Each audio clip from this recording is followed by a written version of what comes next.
Welcome to Lake TV's Community Spotlight Show, brought to you by the wonderful folks at COMC Central Ozarks Medical Center, where your health is their mission. We're doing a series of shows on local history with the ladies from the Camden County Museum.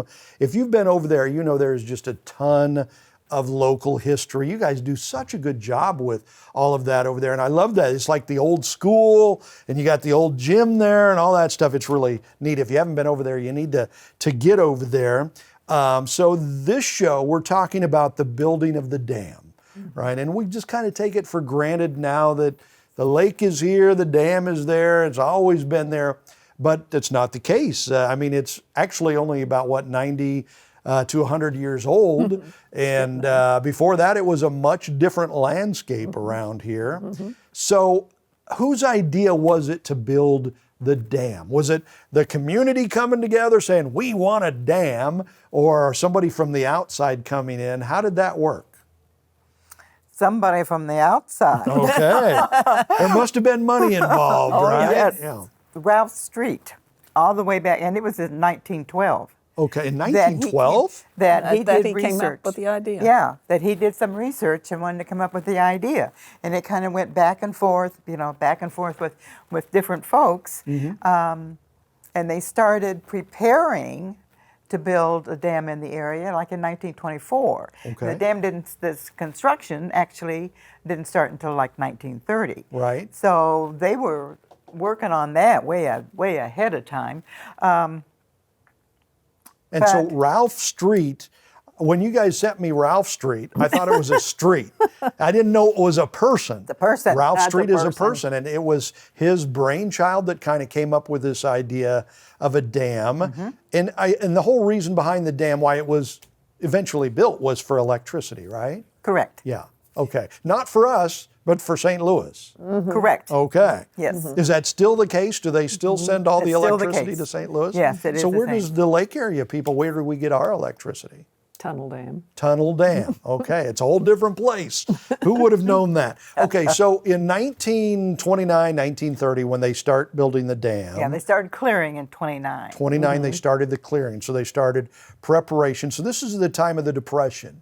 So there's a lot of people looking for work, I'm guessing. This is a good time to build a dam. Because you got a lot of manpower, right? Oh, yeah. Right. All right. Oh, yeah. Was it hard to find workers? They had 20,500 workers, and they had more who applied. Yeah. And their pay scale started at 35 cents an hour. Now, they'd work like 9 hours a day at least. Yeah. Depending on, they would pay up to $1 an hour. But they worked around the clock. They had they- 3 shifts. Okay, they right. kept- So they worked around the clock. And was 35 cents an hour good money back then? Or was I that? do not know. Well, I think the top pay might have been $1 an hour, and that was for the yeah. more skilled Yeah, that workmen. was- Oh, and that was pretty Yeah, darn that was. good money, I'm Yeah. sure. So, Right. but that brought in tons of Yeah. people, and when those people came in, especially because it was during the Depression, they brought their family because they couldn't support 2 places. Right. So we have this big influx of workers, but along with them comes the family. Yep. So they had tent cities, they had makeshift living areas, they had.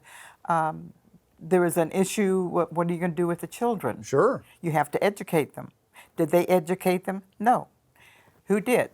The local townsfolk and these little towns around, that fell to them. They kind of came together and built up for that. Yes. Okay. Yeah. That's pretty amazing. But we also got a lot of new families who have stayed. Yeah. This Never whole left. time, they never That's left. right. Sure. They Absolutely. got done True. building the dam, and the family thought this was a good place to live, and they put down roots here. And by golly, they were right. Right. I mean, we love this place. Yeah. And go ahead. Well, before this all starts, like in 1929, where they're starting to clear, Yeah. then you've got all kinds of families their whole lives are going to be changed Sure. forever.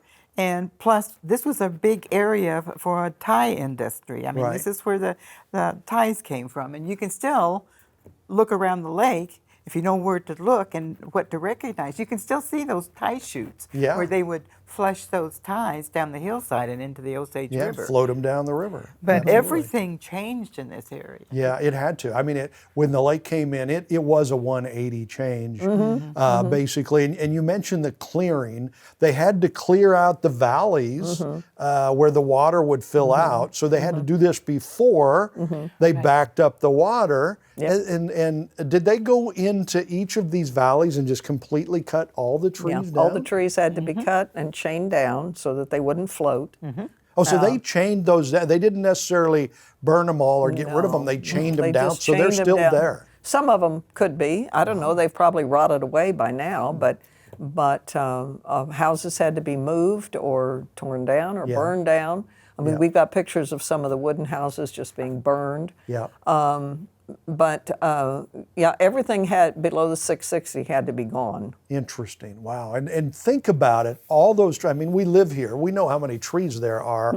You go into all the valleys where it's backed up with a lake now to cut all those trees down. That's a lot of people. And they didn't have chainsaws, I don't think, back then. They had to, do it by hand. Crosscut. Ooh-wee. You had some strong dudes back then, and probably a few strong women too. And we don't think about certain things, but they had to move cemeteries too, right? Yes. And there were a bunch of them. I looked 68. 68? Wow. And when you move a cemetery, do you have to dig up every bone of every body there? Supposedly, but Yeah. but they didn't. They would go in with wagons, and they did it at night. Okay. And before they could take a cemetery, they had to contact the relatives of those who had been interned in those cemeteries. And it all had to be documented. Yes, Wow. because they couldn't just take them away.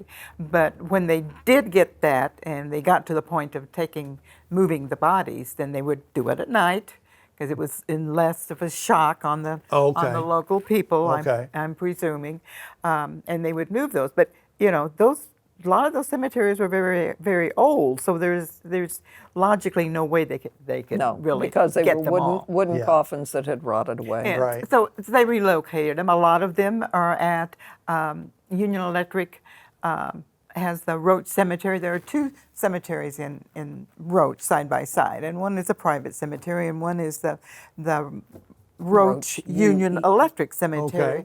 And within that cemetery, then there are a lot of those bodies have been reinterred there. And a whole half of Freedom Cemetery is And moved, Freedom has a lot. Yeah. moved graves. And that would have been a big job of It was. moving all those 68 cemeteries. And we have the records that Union Electric had of where they moved them from and where they moved them to. Okay. Which So is you can important, find- certainly, for the Yeah. families. All right. So we're talking local history, the building of the dam with these beautiful ladies from the Camden County Museum. They think I'm BSing when I say that, but I'm not. So it's Noreen Albers from the Board of Directors, and of course, Daphne Jeffries, President of the Camden County Museum. So we'll be back with more right after this.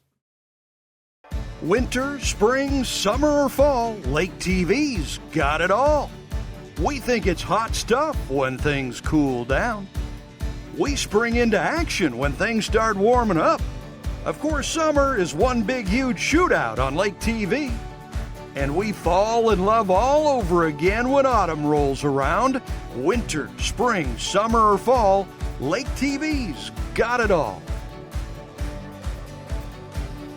Central Ozarks Medical Center, voted Missouri's best and best at the lake, is recruiting team members due to growth. Amazing employment opportunities for both medical and non-medical positions with competitive salaries and outstanding perks. For more information, go to the Careers tab at centralozarks.org. COMC for the best medical, dental, and behavioral health care.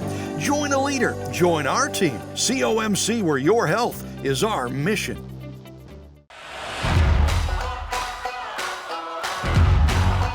If you love the lake, you gotta love Lake TV.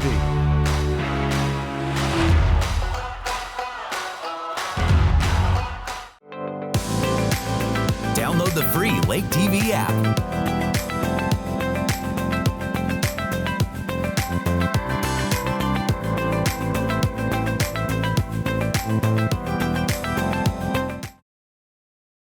Welcome back to Lake TV's Community Spotlight Show. We are looking at local history with these beautiful ladies from the Camden County Museum. It is Noreen Albers from the Board of Directors. It is Daphne Jeffries, President of the museum. There were some key people when it came to building this dam, right? I mean, it took, over 20,000 workers and stuff like that, but there had to be some key people involved. And you guys were telling me about one of the key gentlemen here, and that was the main engineer, and his name was Jessup, I think, right? So what's his story? Why was he so important? He is so important because he documented everything that was done. He started when they were clearing the land, and they would find all these alcohol stills in the hills, and they would clear them out, and he's got wonderful photos of them doing that. The quality of the photos is fabulous considering it came from the 1930s, late 1920s. The images are wonderful, but he documents so many people and the workers besides the structuring. But it's something that, as Daphne was saying, something that another museum out east contacted us, and we did not know they existed. We did not know of the man, let alone of all his work, but it's totally invaluable to the history of the dam. So they had some alcohol stills up in them thar hills?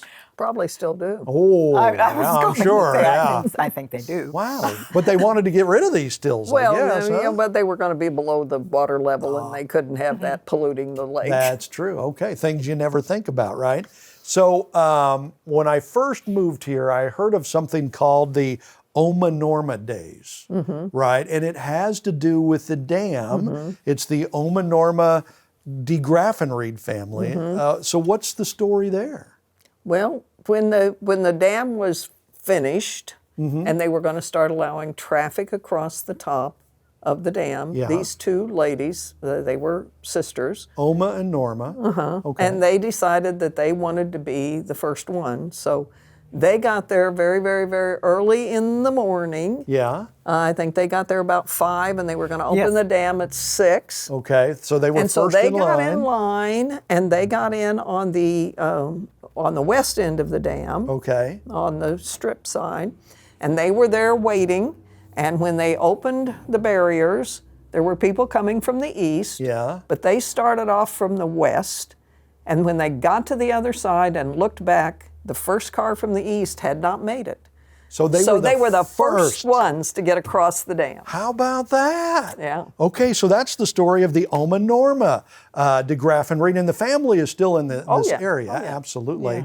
I'd always wondered about that. Now I have the story. That is so cool. Wilmore Lodge is right over there on the east side of the, and of course that's still there today, but that was a big part of the building of the dam. Yeah, that was built to house some of the officials. Right, the main dudes. The main people. Right. And it is, to me, it is one of the most beautiful views of the lake there is to stand up there and look out over that lake. I mean, they built it in the very best spot. And I have seen a couple of weddings done in that room that are just gorgeous. That grand hall. that grand hall. Yeah. And it is a beautiful building. If you haven't been to Wilmore Lodge yet, be sure you do that. Take your guests that come over this summer and everything. But just the view of the lake, I think. It is gorgeous. And you can see, I think they built it there because you could see what was going on with the dam. That was the purpose. Right. So we're down to the 30 seconds here. Tantera. What's the story with Tantera? Do we have enough time to get into the Tantera story? Really. It was built in 1960, and it was up until to this day. It's well known. That's a place to stay. Yeah. Oh, yeah. It I is run into gorgeous. people when I'm traveling around the country. I went to Tantera when I was a teenager. Is it still there? And it's like, well, yeah, it's still there. I didn't know that. So it's been around since the 60s. 1960. So about 30 years after the dam was built. Okay. Okay, so if you guys haven't been over to the Camden County Museum, you need to do that. Come see these ladies because they have all this history there and you can see it and feel it. And I don't know if you let them touch it or not, but you need to get over there, Camden County Museum. How do they get more information real quickly? What's your website? CamdenCountyMuseum.org. Okay. Hey, that's pretty easy, right? So we've got a lot of history. It's a series of shows. Be looking for more shows to come. right here on the Lake TV Community Spotlight Show.